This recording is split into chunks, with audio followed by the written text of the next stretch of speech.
Senator Susan Collins, a key Republican moderate, said Monday that President Biden and Democratic lawmakers should set aside a proposal to increase the minimum wage from a new COVID-19 relief proposal.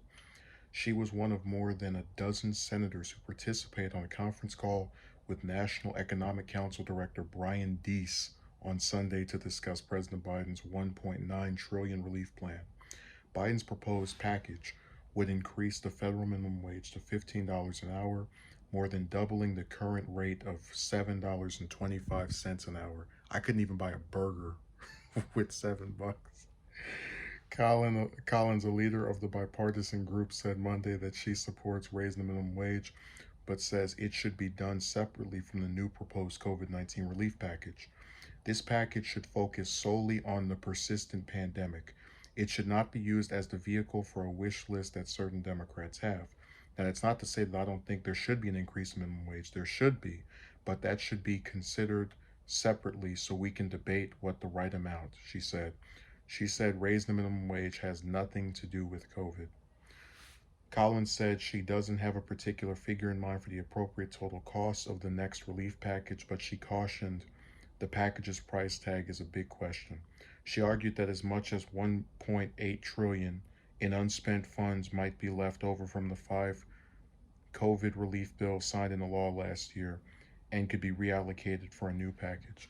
So I'm kind of divided on her opinion on this because people like AOC have talked about how when they want to pass Medicare for All, the Green New Deal, a lot of times if one of those proposals, these big wish list ideas that certain Democrats or liberals or progressives want, are hurt by being included in these packages that have to do with other major issues like COVID relief.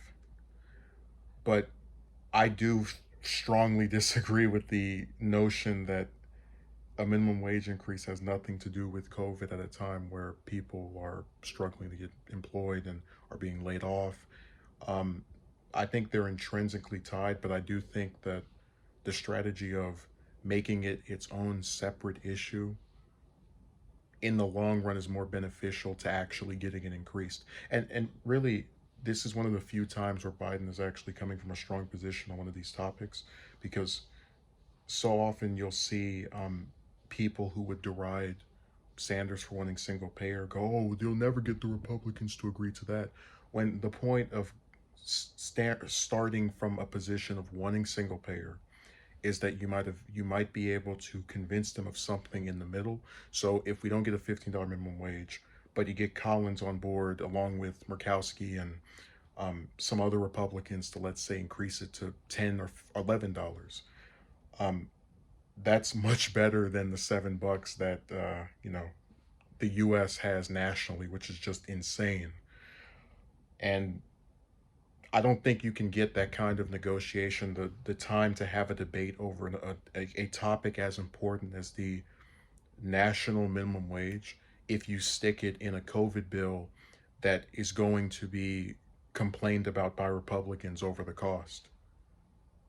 And it is a very enormous costing bill, but like I said, the U.S. finds a way to spend several hundreds of billions of dollars for 7 wars every single year, and nobody's talking about how much that well, except Rand Paul, but outside of him, you don't see anybody complain about that cost.